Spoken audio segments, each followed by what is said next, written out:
Good morning. आता good morning झालेली आहे. सो आता मॉर्निंग झाले. तर समर असल्यामुळे सूर्य खूप लवकर येतो ढगात आणि उजेड असतो, चांगलाच उजेड असतो. सो किचनमध्ये जायच्या आधी सगळे कर्टन उघडून घेऊया आधी, कर्टन्स. सो हा एक आणि नंतर मग हॉलचा हा गार्डन डोअर आहे, म्हणजे इथून गार्डन पण दिसतं. आणि आता हॉलचा पण पडदा उघडून घेऊया, म्हणजे छानपैकी सूर्य आत येईल. मस्तपैकी आमच्या घरी डायरेक्ट सूर्य येतो आणि पूर्ण दिवस उजेड असतो आमच्याकडे, कारण की आम्ही तसंच दिशा बघून घर घेतलेलं, त्याच्यामुळे सूर्य पूर्ण दिवस असतो. आणि मनी प्लांट बघा खूप छान वाढलेत. कालच पाणी घातले, रोज रोज पाणी घालत नाही त्यांना. आता ब्रेकफास्ट बघूया काय करायचं आहे तो. आता श्रावण असल्यामुळे आम्ही व्हेजिटेरियन आहोत काही दिवस.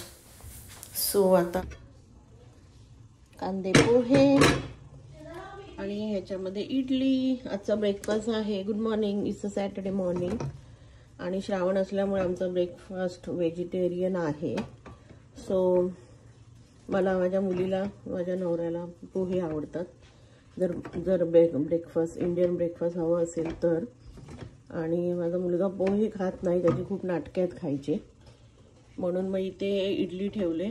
तर सांबार आता बनवलेलाच आहे, फ्रीजमध्येच आहे. चटणी तो खात नाही. सो आता पोहे आणि चाय.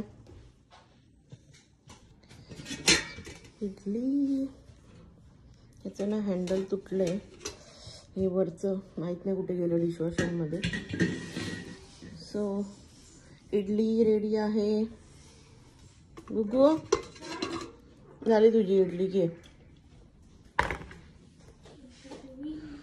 गरम आहे पण थांब जरा. ओके, सो इडली झाली रेडी. ओके, सो पोहे आणि ते चहा, गुळाचा चहा पितो आम्ही, आणि ते इडली आणि सांबार खाणार आता. सो झाला आमचा ब्रेकफास्ट आताचा. सो सांबार बनवलेलंच आहे, कारण की कालच बनवलेलं. ते रोज रोज कुकिंग करत नाही, त्याच्यामुळे बनवून ठेवलेलं. आणि आमच्याकडे काही खराब होत नाही थंडी असल्यामुळे. सो सांबार एकदा बनवला की 2-3 दिवस जातो. आणि माझा मुलगा रोज इडली सांबार दिला तरी खाईल, त्याला खूप आवडतो. त्याच्यामुळे त्याला असं डीप करून आवडतं खायला. त्याच्यामुळे काय होतं ना, तो सांबार पण खाल्ला जातो. आणि नुसतं असं डीप करायला दिलात ना, म्हणजे बुडवून खायला, मग ते पूर्ण वेस्ट घालवतो तो. म्हणून मी त्याला असं डीप करूनच देते, म्हणजे मग डाळ पण पोटात जाते. ओके, श्री घे, श्री. आणि इथे हे माझे पोहे, त्याच्यावर थोडा लिंबू. आता सप्टेंबरपर्यंत, गणपती येईपर्यंत नो नॉनव्हेज.